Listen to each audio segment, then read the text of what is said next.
S S ಟಿವಿಯಲ್ಲಿ ಜಾಹೀರಾತು ನೀಡಲು ಈ ನಂಬರಿಗೆ ಸಂಪರ್ಕಿಸಿ. ಏನು ರೈಟರ್ ಅಂತ ಕರಿಬೇಕಾ ಏನಂತ ಕರಿಬೇಕು ಅಂತ ಗೊತ್ತಿಲ್ಲ ಪರಮ ಅವ್ರನ್ನ. ಯಾಕಂದರೆ ಈಗ ನಾವೆಲ್ಲ ಈಗ ಅವ್ರನ್ನ ಹೆಚ್ಚಾಗಿ ಗುರ್ತಿಸ್ಕೊಳ್ತಾ ಇರೋದೇನು ಅಂತಂದರೆ ಹಿಸ್ಟೋರಿಯನ್ ಅಂತ ಹೇಳಿ ಗುರ್ತಿಸ್ತಾ ಇದ್ದೀವಿ ನಾವೆಲ್ಲರೂ ಅವ್ರನ್ನ. ಸೊ ಅದೊಂದು ಒಳ್ಳೆಯ ವಿಷಯ. ಯಾಕಂದರೆ ನಮ್ಮ ಹಿಂದೆ ಇರ್ತಕ್ಕಂಥ ಈ ಕನ್ನಡ ಚಿತ್ರರಂಗದ ಹಿಸ್ಟರಿಯನ್ನು ನಮ್ಮ ಆವಾಗ ಮಾಡಿದಾಗ, ಕನ್ನಡ ಚಿತ್ರರಂಗದ ಇತಿಹಾಸವನ್ನು ಮಾಡಿದಾಗ, ನಿಜವಾಗ್ಲೂ ಆ ಪುಸ್ತಕವನ್ನು ಮಾಡಿದಾಗ ಚಲನಚಿತ್ರ ವಾಣಿಜ್ಯ ಮಂಡಳಿಯಿಂದ ಪತ್ರಕರ್ತರ ಕೊಡುಗೆ ಎಷ್ಟಿತ್ತು ಅನ್ನೋದನ್ನು ಆ ಸಿನಿಮಾದ ಬುಕ್ಕನ್ನು ನೋಡಿದ್ರೆ ಅದು ಗೊತ್ತಾಗುತ್ತೆ. ಈಗಿನ ಬಂದಿರತಕ್ಕಂಥ ಈಗಿನ ಜನ್ರೇಷನ್ನ ಟೆಕ್ನಿಷಿಯನ್ಸು, ಅವ್ರಿಗೆ ಪ್ರೊಡ್ಯೂಸರ್ಸ್ಗಳೆಲ್ಲ ಆ ಪುಸ್ತಕವನ್ನು ನೋಡಬೇಕು. ಅದನ್ನೆಲ್ಲ ಅವ್ರ ಕಾಂಟ್ರಿಬ್ಯೂಷನ್ನು ಎಷ್ಟಿದೆ ಅಂತಕ್ಕಂಥದ್ದನ್ನು. ಸೊ ಆ ನಿಟ್ಟಿನಲ್ಲಿ ಪರಮವರು ಇವತ್ತಿಗೆ ಅದನ್ನು ಕಂಟಿನ್ಯೂ ಮಾಡ್ತಾ ಇದ್ದಾರೆ. ನಮ್ಮ ವೀರೇಶ್ ಅವರಾಗಿರ್ಬೋದು, ನಾಗೇಶ್ ಕುಮಾರ್ ಅವರಾಗಿರ್ಬೋದು, DC ನಾಗೇಶ್ ಅವರಾಗಿರ್ಬೋದು, ಪ್ರಗತಿ ಸ್ಟುಡಿಯೋ ಅವರು, ಅಶ್ವಥ್ ನಾರಾಯಣ ಆಗಿರ್ಬೋದು, ಅನೇಕರು ಇದ್ದಾರೆ. ಅವರು ಇವತ್ತಿನ ದಿವಸ ಪರಮವರು ಆ ಒಂದು ನಿಟ್ಟಿನಿಂದ ಬಂದು ಈಗ ಆ ಲೈನಲ್ಲಿ ಸಾಗಿ ಈ ಒಂದು ಸಿನಿಮಾವನ್ನು ಮಾಡಿದ್ದಾರೆ. ಸದಾಶಿವ ಅವ್ರದ್ದು ಒಂದು ಸಣ್ಣ ಕಥೆಯನ್ನು ತೊಗೊಂಡು ಎಳೆಯನ್ನು ಇಟ್ಕೊಂಡು ಅವರೊಂದು ಸಿನಿಮಾವನ್ನು ಮಾಡಿದ್ದಾರೆ. ನಾನು ಹಾಡು ಅಂತಂದ್ರು ಟ್ರೈಲರ್ಗಿಲ್ಲೂ ಏನೋ ತೋರಿಸ್ತಾರೆ ಅಂತ ಅಂದ್ಕೊಂಡೆ. ಟ್ರೈಲರ್ ತೋರಿಸಿಲ್ಲ, ಬರೀ ಹಾಡನ್ನು ತೋರಿಸಿದ್ದಾರೆ. ಹಾಡಿನಲ್ಲಿ ಸುಂದರವಾಗಿ ಛಾಯಾಗ್ರಹಣ ಮಾಡಿದ್ದಾರೆ, ಎಡಿಟಿಂಗು ಚೆನ್ನಾಗಿದೆ. ಆಮೇಲೆ ಮಳೆ ಆಗಿದೆ ಅಂದರೆ ಒರಿಜಿನಲ್ ಮಳೆಯಲ್ಲೇ ತೆಗೆದಿದ್ದಾರೆ ಅಂತ ಅಂದ್ಕೊಡ್ತೀನಿ ನಾನು. ಎಲ್ಲ ತೆಗೆದಿದ್ದಾರೆ ಅಂತ. ನಾವಾದರೆ ನಮ್ಮ ಟೈಮಿನ ಮಳೆನೇ ನಾವು ತರಿಸ್ಕೋತೀವಿ ನಾವು. ಅವರೆಲ್ಲ ಒರಿಜಿನಲ್ ಮಳೆಗೆ ಕಾದು ಎಲ್ಲ ಶೃಂಗೇರಿ ಅನಿಸುತ್ತಲ್ಲ, ಶೃಂಗೇರಿ ಅಲ್ಲೆಲ್ಲ ಚಿತ್ರೀಕರಣ ಮಾಡ್ಕೊಂಡಿದ್ದಾರೆ. ಒಂದು ಎರಡನೇದೇನೆಂದರೆ, ಒಂದು ಸಂತೋಷದ ವಿಷಯ ಏನಂದರೆ, ಒಂದು ಕಾದಂಬರಿಯನ್ನು ಆಯ್ಕೆ ಮಾಡಿಕೊಂಡು ಸಿನಿಮಾ ಮಾಡೋದಿದೆಯಲ್ಲ, ಅದು ಇವತ್ತಿನ ಸಿನಿಮಾ ನಿಟ್ಟಿನಲ್ಲಿ ಮೇಕಿಂಗ್ನಲ್ಲಿ ಅದನ್ನು ಸಿನಿಮಾಗೆ ತರೋದು ಭಾಳ ಕಷ್ಟ. ಅದನ್ನು ಯಾರು ಮಾಡಿದ್ದಾರೆ ಅಂತ ಅಂದ್ಕೊಂಡಿದ್ದೀನಿ ನಾನು. ಆಮೇಲೆ ಕಾದಂಬರಿ ಇಟ್ಕೊಂಡು ಸಿನಿಮಾ ಮಾಡಬೇಕು ಅಂತಂದಾಗ ಒಬ್ಬ ನಿರ್ಮಾಪಕನ ಹುಡ್ಕೊಂಡು ಆ ಕಥೆನೇ ಹೇಳಿ ಒಪ್ಪಿಸಿ ಸಿನಿಮಾ ಮಾಡೋದು ಇದೆಯಲ್ಲ, ಒಬ್ಬ ನಿರ್ದೇಶಕನಿಗೆ ನಿಜವಾಗ್ಲೂ ಭಾಳ ಕಷ್ಟಕರವಾದ ಕೆಲಸ.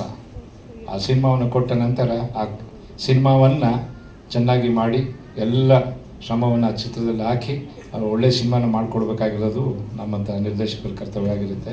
ಆ ನಿಟ್ಟಿನಲ್ಲಿ ಪರಮ್ ಗುಬ್ಬಿಯವ್ರು ಮಾಡಿರ್ತಾರೆ ಅನ್ನೋ ನಂಬಿಕೆ ನನಗಿದೆ. ಆಮೇಲೆ ನಿರ್ಮಾಪಕರ ಬಗ್ಗೆ ನಾನು ಹೇಳಲೇಬೇಕು. ಯಾಕಂದರೆ ಗಂಗಾಧರ್ ನಮಗೆ ನಿರ್ಮಾಪಕ ಅಂತಂದರೆ, ಈಗ ಅವರು ಮನೆಯವರಿದ್ದಾರೆ, ಬಟ್ ಆದರೂ ನಮಗೆ ಗಂಗಾಧರೇ ನಮ್ಮ ನಿರ್ಮಾಪಕರ ಅಂತ ಹೇಳಿ ಮಾಡೋದು. ಗಂಗಾಧರ್ ಒಂದು ಸೆಟ್ನಲ್ಲಿ ಆರ್ಟ್ ಅಸಿಸ್ಟೆಂಟಾಗಿ ಕೆಲಸ ಮಾಡಿರೋದು. ನನ್ನ ಸಿನಿಮಾದಲ್ಲೆಲ್ಲ ಕೆಲಸ ಮಾಡಿದ್ದಾರೆ. ನಿಜವಾಗ್ಲೂ ಭಾಳ ವೆರಿ ಸಿನ್ಸಿಯರ್ ಹುಡುಗ. ನಾವು ಯಾವುದೇ ಶೆಡ್ಯೂಲ್ ಆಗಿದ್ರು ಕೂಡ ಅವ್ರು ಕೇಳ್ತಿದ್ದೆ, ಏನಪ್ಪ ಬರ್ತಿದ್ಯಾ ನೀನು ಅಂತ. ಹ್ಞೂ ಅಂತೇಳಿ ಸಂಗೊಳ್ಳಿ ರಾಯಣ್ಣ ಅಂತ ಸಿನಿಮಾ ಮಾಡಿದಾಗ ನಾವು ಹೈದ್ರಾಬಾದಿಂದ ಹಿಡಿದು, ಜೈಪುರಿಂದ ಹಿಡಿದು, ಮೈಸೂರಿಂದ ಹಿಡಿದು, ಬೆಳಗಾಮು, ಹೀಗೆ ಉತ್ತರ ಕರ್ನಾಟಕ ಎಲ್ಲ ಕಡೆ ಸುತ್ತವಾಗ್ಲೂ ಎಲ್ಲ ಶೆಡ್ಯೂಲು ಆರಂಭದಿಂದ ಹಿಡಿದು ಲಾಸ್ಟ್ ಕುಂಬಳಕಾಯಿ ಜೊತೆಗಿದ್ದು ಆ ಚಿತ್ರದಲ್ಲಿ ಆರ್ಟ್ ಡಿಪಾರ್ಟ್ಮೆಂಟಲ್ಲಿ ಕೆಲಸ ಮಾಡಿದ್ದವರು. ನಿಜವಾಗ್ಲೂ ಒಂದು ದಿವಸ ಬಂದು, ಅಣ್ಣ ಸಿನಿಮಾ ಮಾಡ್ತಾಯಿದ್ದೀನಿ, ನನಗೆ ಸಿನಿಮಾ ಮಾಡ್ತಿದ್ದೆ ಅಂತ ನಾನು ತಿಳ್ಕೊಂಬಿಟ್ಟೆ. ಯಾವುದೋ ಸಿನಿಮಾದಲ್ಲಿ ಕೆಲಸ ಮಾಡ್ತಿದ್ದಾರೆ ಹುಡುಗರು, ರೆಗ್ಯುಲರ್ ಮಾಡ್ತಾರೆ. ಇಲ್ಲಣ್ಣ ಪ್ರೊಡ್ಯೂಸ್ ಮಾಡ್ತಾಯಿದ್ದೀನಿ ಅಂತ. ಭಾಳ ಸಂತೋಷ ಆಯ್ತು ನನಗೆ. ಹೌದೇನಪ್ಪ, ವೆರಿ ಗುಡ್ ಲಕ್, ಮಾಡು. ಯಾರು ಡೈರೆಕ್ಟ್ರ್ ಯಾರು ಅಂತ ಇರ್ತಾರೆ ಕ್ಯೂರಿಯಾಸಿಟಿ. ಯಾರು ಡೈರೆಕ್ಟ್ರು ಅಂತ, ಅಣ್ಣ ಪರಮ್ ಅಂತ ಇದ್ದಾರಣ್ಣ ಅಂತ. ಬಿಡಪ್ಪ, ನನಗೆ ಗೊತ್ತು ಅವ್ರಿಗೆಲ್ಲ ಸಾಹಿತ್ಯದ ಬಗ್ಗೆ ಮತ್ತೊಂದು ಎಲ್ಲ ವಿಷಯಗಳು ತಿಳ್ಕೊಂಡಿರೋಂಥ ವ್ಯಕ್ತಿ, ಸಿನಿಮಾ ಹಿಸ್ಟ್ರಿ ಬಗ್ಗೆ ತಿಳ್ಕೊಂಡಿರೋ ವ್ಯಕ್ತಿ. ಆಮೇಲೆ ಈಗಿನ ಸಿನಿಮಾ ಹೇಗೆ ಮಾಡಬೇಕು ಅನ್ನೋದು ಗೊತ್ತಿರುತ್ತೆ ವಿಷಯ. ಡೆಫಿನೆಟಾಗಿ ಚೆನ್ನಾಗಿ ಮಾಡ್ತಾರೆ. ಕತೆ ಬಗ್ಗೆ ನನಗೆ ಗೊತ್ತಿಲ್ಲ, ಬಟ್ ಚೆನ್ನಾಗಿ ಮಾಡ್ಕೊಂಡಿದ್ದಾರೆ. ನಿಂಗೆ ಇಷ್ಟ ಆಯ್ತಾ ಕತೆ ಅಂತ ಕೇಳಿದೆ. ಅಣ್ಣ ಕಥೆಯಲ್ಲಿ ಇಷ್ಟ ಆಗಿದೆ ಅಣ್ಣ, ನಾನು ಕಾದಂಬರಿ ಎಲ್ಲ ಓದಿದ್ದೀನಿ, ಇಷ್ಟ ಆಗಿದೆ. ಅದು ಫಸ್ಟ್ ಯಾವಾಗಲೂ ಕತೆ ಅನ್ನೋದು ನಿರ್ಮಾಪಕನಿಗೆ ಇಷ್ಟ ಆಗಬೇಕು. ಅದಾದ್ರೇ ಆ ಒಂದು ಮೇಲೆ ಅವ್ರನ್ನ ಪ್ಯಾಷನ್ ಅನ್ನೋದು ಅದರಲ್ಲಿ ಬರುತ್ತೆ. ಅದನ್ನು ಡೈರೆಕ್ಟ್ರು ಹೇಗೆ ಮಾಡ್ತಾರೆ ಅನ್ನೋದು, ಆ ಕೆಲಸವನ್ನು ಗಂಗಾಧರು ಹಣವನ್ನು ಹೂಡಿ ಮಾಡಿದ್ದಾರೆ. ಈ ಗಂಗಾಧರನ್ನ ನೋಡ್ತಾ ಇದ್ದರೆ ನನಗೆ ಹಿಂದೆ ನಮ್ಮ ಧನರಾಜ್ ಅಂತ ನಿರ್ಮಾಪಕರಿದ್ದು ಅನೇಕ ದೊಡ್ಡ ದೊಡ್ಡ ಸಿನಿಮಾಗಳನ್ನೆಲ್ಲ ಮಾಡಿದ್ದಾರೆ, ತಮಗೆಲ್ಲ ಗೊತ್ತಿರ್ತಕ್ಕಂಥದ್ದು. ಸೊ ಆ ನಿಟ್ಟಿನಲ್ಲಿ ಭಾಳ ಸಕ್ಸಸ್ ಆದವರು ಧನರಾಜ್ ಅವರು. ಆಗ ಈಗ ಅದೇ ನಿಟ್ಟಿನಲ್ಲಿ ಗಂಗಾಧರ್ ಸಕ್ಸಸ್ ಆಗಬೇಕು ಅಂತ ನಾನು ದೇವರಲ್ಲಿ ಬೇಡ್ಕೊತೀನಿ. ಯಾಕಂದರೆ ಭಾಳ ಶ್ರಮಜೀವಿಯಾಗಿ ಒಂದು ಸಣ್ಣದಿಂದ ಬಂದು ನಿರ್ಮಾಪಕನಾಗೋದು ಭಾಳ ಕಷ್ಟ. ನಿರ್ಮಾಪಕನಾಗಿ ನಿಲ್ಲೋದಿದೆಯಲ್ಲ ಭಾಳ ಕಷ್ಟ. ಅದು ನಿಲ್ಲುವಂಥ ಕೆಲಸ ಈ ಚಿತ್ರ ಆಗಬೇಕು. ಈ ಚಿತ್ರ ಆದಾಗ ನಿಂತಾಗ ಆತ ಏನು ಮಾಡ್ತಾನೆ, ಇನ್ಸ್ಪೈರ್ ಆಗಿ ನೆಕ್ಸ್ಟ್ ಇನ್ನೊಂದು ಸಿನಿಮಾವನ್ನು ಮಾಡ್ತಾನೆ. ಒಂದೇಳಕ್ಕೆ ಸಿನಿಮಾ ಮಾಡ್ತಾರೆ ಅನ್ನೋದು ಬರುತ್ತೆ, ಇನ್ಸ್ಪೈರ್ ಆಗ್ತಾರೆ, ಸೆಕೆಂಡ್ ಸಿನಿಮಾವನ್ನು ಮಾಡ್ತಾರೆ. ಇವತ್ತಿನ ದಿವಸ ನಮಗೆಲ್ಲ ಗೊತ್ತಿದೆ ಇವತ್ತು ಎಷ್ಟು ಸಿನಿಮಾಗಳು ಬಿಡುಗಡೆ ಆಗ್ತಿದೆ, ಎಷ್ಟು ಚಿತ್ರಗಳು ಸಕ್ಸಸ್ ಆಗ್ತಾಯಿದೆ. What is the success rate of Kannada films ಅಂತ ನಾವೇನು ಹೇಳ್ತೀವಿ ಅದನ್ನು ಇವತ್ತು ಎಂಟೈರ್ ಇಂಡಿಯಾದಲ್ಲಿ ಎಲ್ಲರೂ ಮಾತಾಡ್ತಾರೆ. ನಾನು ಬಾಂಬೆಗೆ ಹೋಗಿದ್ದೆ, ಕೇರಳಕ್ಕೆ ಹೋಗಿದ್ದೆ, ತಮಿಳ್ನಾಡು ಹೈದ್ರಾಬಾದ್ಗೆಲ್ಲ ಹೋದಾಗಲೂ ಅವರು ಅದೇ ಹೇಳ್ತಾರೆ, ಏನು ಸರ್ ಹೈದ್ರಾಬಾದ್ಗೆ ಏನು ಸರ್ ಸಿನಿಮಾಲೇ ಹೋಗ್ತಾಯಿಲ್ಲ, ಹೋಗ್ತಾ ಇಲ್ಲ ಅಂತ. ತಮಿಳ್ನಾಡುಗಳು ಇಲ್ಲ ಅಂದ ಪಡ ಪೋಗಲ್ಲ ಇಂದ ಪಡ ಪೋಗಲ್ಲ ಅಂತೇಳಿ ಅಲ್ಲೂ ಹೇಳ್ತಾರೆ. ಸೊ ನಮ್ಗೆ ಕೇಳ್ತಾರೆ, ಏನು ಸರ್ ನಿಮ್ಗೆ ಆ ಸಿನಿಮಾ ಚೆನ್ನಾಗಿ ಹೋಯ್ತಂತೆ ಈಗ ಹೋಯ್ತಂತೆ ಅಂತ ಅಂದಾಗ ನಾವು ಹೇಳ್ತೀವಿ, ಹೌದು ನಮ್ಮ ಸಿನಿಮಾ ಚೆನ್ನಾಗಿ ಹೋಗಿದೆ. ಮತ್ತೊಂದು ಸಂತೋಷ ಏನಂದರೆ ನಾಗಣ್ಣ ಅವರು ನಿಜವಾಗ್ಲೂ ತಂದೆಗೆ ತಕ್ಕ ಮಗ. ಯಾಕೆಂದರೆ ನಮ್ಮ ಕನ್ನಡ ಚಿತ್ರರಂಗಕ್ಕೆ ಬಂಗಾರದಂಥ ಚಿತ್ರ ಕೊಟ್ಟಂತಹ ನಿರ್ಮಾಪಕರಾದ ಲಕ್ಷ್ಮಣ್ ಅವರ ಸುಪುತ್ರರು ಇವರು. ಬಂಗಾರ ಮನುಷ್ಯ ಕೊಟ್ಟಂಥ ಲಕ್ಷ್ಮಣ್ ಅವರ ಸುಪುತ್ರರು. ಹಾಗೆ ಬಲೆ ಹುಚ್ಚ ರಾಜ್ಕುಮಾರ್ ಅತಿ ಹೆಚ್ಚು ಚಿತ್ರಗಳನ್ನು ನಿರ್ಮಾಣ ಮಾಡ್ತಾ ಇದ್ದಂಥ ಅವ್ರ ತಂದೆಯವರು ರಾಜ್ಕುಮಾರ್ ಸಂಘಟನೆ ಕಟ್ಟೋದ್ರಲ್ಲೂ ಅವ್ರು ಮುಂದೆ ಇದ್ದರು ಸದಾ. ಹಾಗಾಗಿ ಪಾವನಗಂಗಾ ಅನ್ನೋ ಒಂದು ಸಿನಿಮಾ ಕೂಡ ನಿರ್ಮಾಣ ಮಾಡಿದರು, ಅದು ಹೆಸರು ಹೋಯಿತು. ಹಾಗಾಗಿ ಭಾಳಷ್ಟು ಚಿತ್ರಗಳ ನಿರ್ಮಾಣ ಮಾಡಿ ತಂದೆಯವ್ರ ಪಾತ್ರ.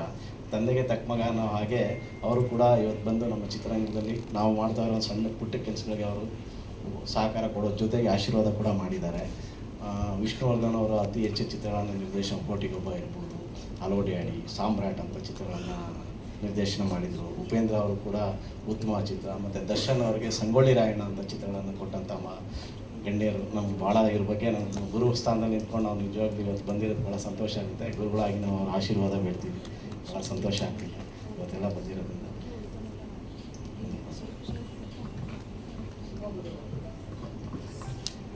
ಮತ್ತೆ ಮಳೆ ಹೋಯ್ತಿದೆ. ಕೇಶವಮೂರ್ತಿ ಸರ್ ಒಂದೆರಡು ಮಾತನಾಡಬೇಕು. ಪ್ರಕಾಶ್ ಮೂರ್ತಿ ಅವರು. ಮೂರ್ತಿ ಸರ್, ಸಾರಿ. ಪ್ರಕಾಶ್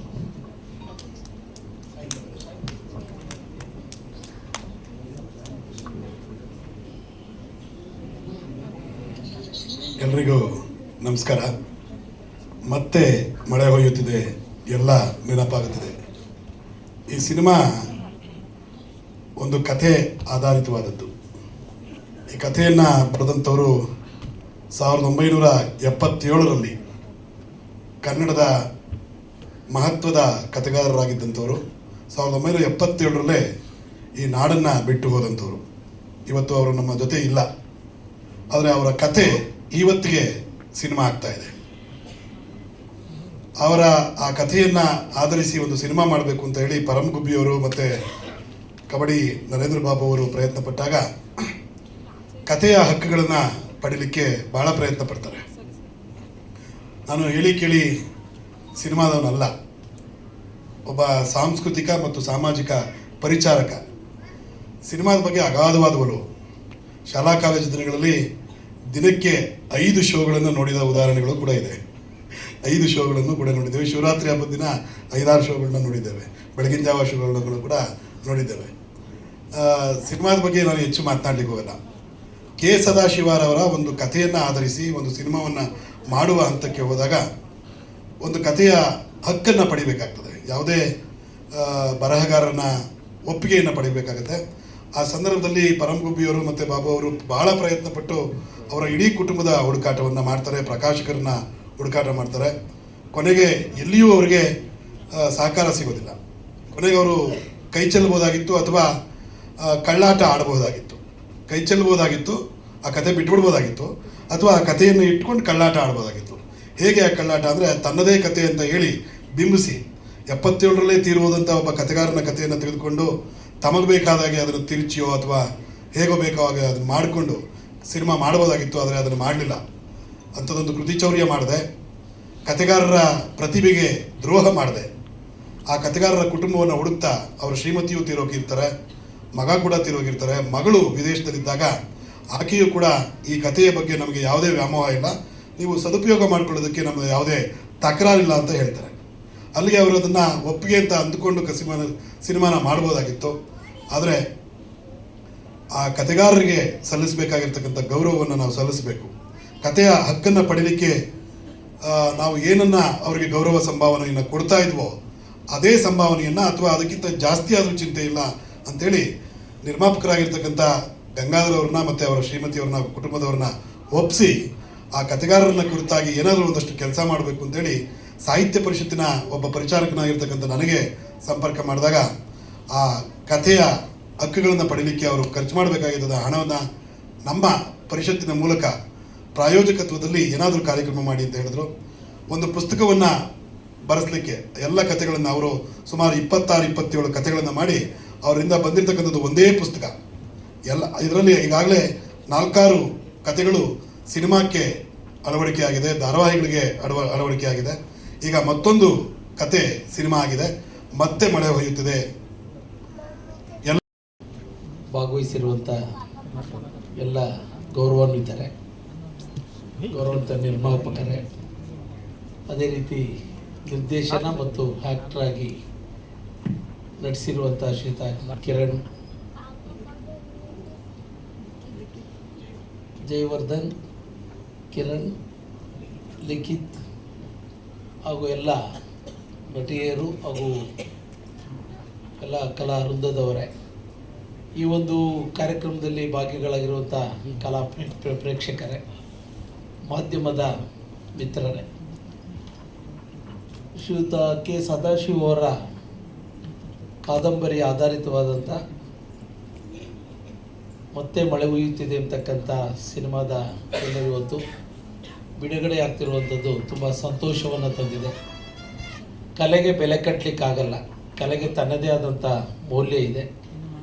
ಕಲೆ ಆರಾಧಕನ ಸೊತ್ತು.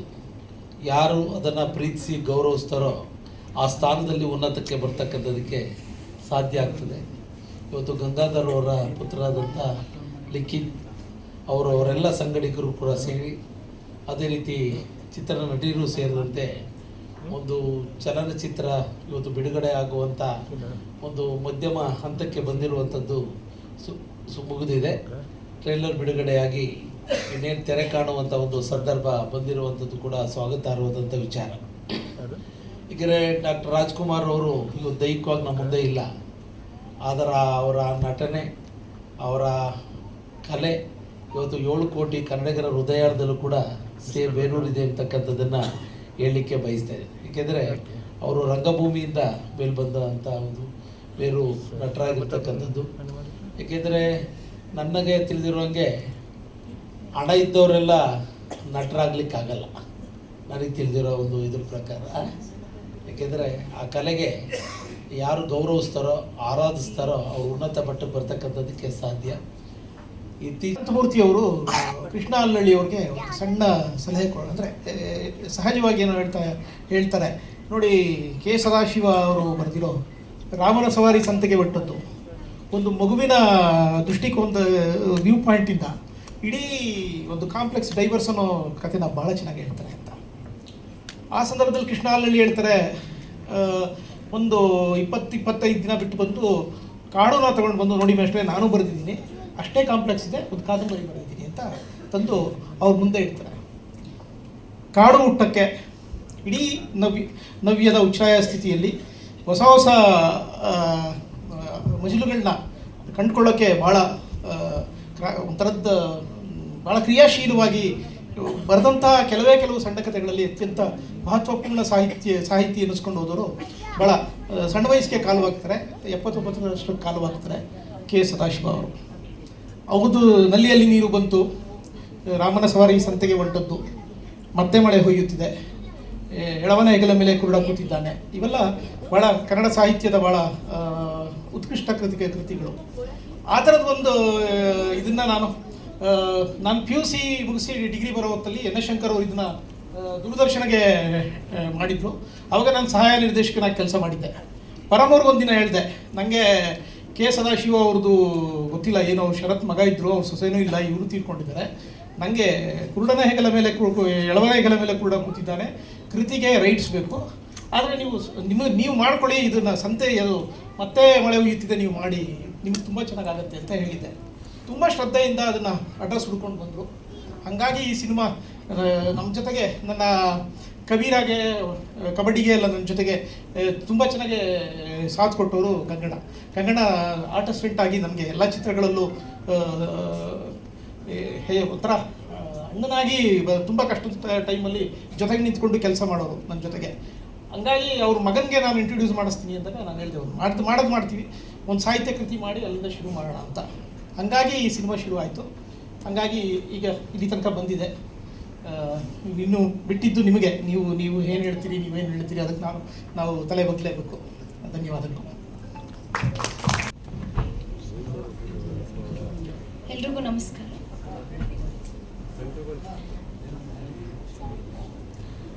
ನಮಸ್ಕಾರ. ನನ್ನ ಹೆಸರು ಭೂಮಿಕಾ. ಮತ್ತೆ ಮಳೆ ಹೊಯ್ತಿದೆ ಅನ್ನೋ ಒಂದು ಸಿನಿಮಾದಲ್ಲಿ ನನ್ನ ಪಾತ್ರ ನಾಯಕ ನಟಿಯಾಗಿ. ಸೊ ಈ ಒಂದು ಸಿನಿಮಾದಲ್ಲಿ ನಾನು ನಟಿಸೋದಕ್ಕೆ ತುಂಬ ಖುಷಿ ಇದೆ. ಯಾಕಂದರೆ I feel very proud because ಇದೊಂದು ಸಾಹಿತ್ಯ ಆಧಾರಿತ ಕತೆ. ಈ ಥರದ ಒಂದು ಸಿನಿಮಾದಲ್ಲಿ ನಟನೆ ಮಾಡೋದಕ್ಕೆ ಸಿಗುವಂಥ ಪಾತ್ರಗಳು ಅಪರೂಪ. ಆ ಪಾತ್ರಗಳಲ್ಲಿ ನಂದೊಂದು ಪಾತ್ರ ಆಗಿರೋದಕ್ಕೆ I feel very proud and I very happy for that. And ಇವತ್ತಿನ ದಿನಕ್ಕೆ ನಾನು ತುಂಬ ಕಾಯ್ತಿದ್ದೆ. ಯಾಕಂದರೆ ಇವತ್ತು audio launch Narendra Babu sir ಬರೆದಿರುವಂತಹ ಒಂದು ಈ ಸಿನಿಮಾ ಟೈಟಲ್ ಆಗಿರುವಂತಹ ಮತ್ತೆ ಮಳೆ ಹೊಯ್ತಿದೆ ಸಿನಿಮಾ. ಮತ್ತೆ ಮಳೆ ಹೊಯ್ಯುತ್ತಿದೆ ಈ ಒಂದು ಟೈಟಲ್ ಹೊಂದಿರುವಂತಹ ಹಾಡು ಎಷ್ಟು ಚೆಂದ ಇದೆ ಅಂದರೆ, ಶೂಟಿಂಗ್ ಟೈಮಲ್ಲೇ ನಾನು ಅದನ್ನು ತುಂಬ ಎಂಜಾಯ್ ಮಾಡಿದ್ದೆ, ತುಂಬ ಇಷ್ಟಪಟ್ಟಿದ್ದೆ, ಮನಸ್ಸಿಗೆ ಹತ್ತಿರವಾಗಿದ್ದಂಥ ಸಾಂಗ್ ಅದು. ಸೊ ಈ ದಿನಕ್ಕೋಸ್ಕರ ನಾನು ಕಾಯ್ತಿದ್ದು ಒಂದೇ ಕಾರಣ, ಇವಾಗ ಹೇಗಿರ್ಬೋದು, ಬಿಕಾಸ್ ಅದು ಹರ್ಬನ್ ಮಲ್ಲಿಕ್ ಸರ್ ಕೂಡ ಹಾಡಿರುವಂಥ ಸಾಂಗು. ಅವ್ರು ತುಂಬ ಫೇಮಸ್ ಈ ಥರದ ಒಂದು ಸಾಂಗಲ್ಲಿ ಹಾಡೋದಕ್ಕೆ. ಸೊ ಇವತ್ತು ಹೇಗೆ ಬಂದಿರ್ಬೋದು, ಈ ಒಂದು ಸಾಂಗ್ ಆವಾಗಲೇ ಆಗಿತ್ತು ಶೂಟಿಂಗ್ ಟೈಮಲ್ಲಿ. ಎಡಿಟಿಂಗ್ ಎಲ್ಲ ಆದಮೇಲೆ ಯಾವ ಥರ ಇದೆ ಅನ್ನೋ ಒಂದು ಕ್ಯೂರಿಯಾಸಿಟಿ ಇತ್ತು. ಸೊ ಇವತ್ತು ಈ ಸಾಂಗ್ ನೋಡಿದ್ಮೇಲೆ ತುಂಬ ಖುಷಿ ಆಯಿತು. ಒಂದೇ ಅಲ್ಲ, 2 ಸಾಂಗ್ ಕೂಡ ತುಂಬ ಚೆನ್ನಾಗಿದೆ. ಸೊ ಈ ಒಂದು ಸ್ಟೇಜ್ನಲ್ಲಿ ನಿಂತ್ಕೊಂಡು ಮಾತಾಡೋದಕ್ಕೆ ಕಾರಣ ಆದಂಥ ಎಲ್ಲರಿಗೂ thank you so much. Especially Narendra Babu sir, Param sir, ಹಾಗೆ ಸುಮಾ ಮ್ಯಾಮ್, ಗಂಗಣ್ಣ ಸರ್, ಎಲ್ರಿಗೂ ಥ್ಯಾಂಕ್ ಯು ಸೋ ಮಚ್. ಮತ್ತೊಮ್ಮೆ ಇಡೀ ತಂಡಕ್ಕೆ ನನ್ನನ್ನು ಸೇರಿ ಆಲ್ ದ ವೆರಿ ಬೆಸ್ಟ್ ಹೇಳ್ತಾ ಇದ್ದೀನಿ. Thank you. SSTV ಸಿನಿಮಾ ಜಗತ್ತಿನ ಕ್ಷಣ ಕ್ಷಣದ ಸುದ್ದಿಯೊಂದಿಗೆ.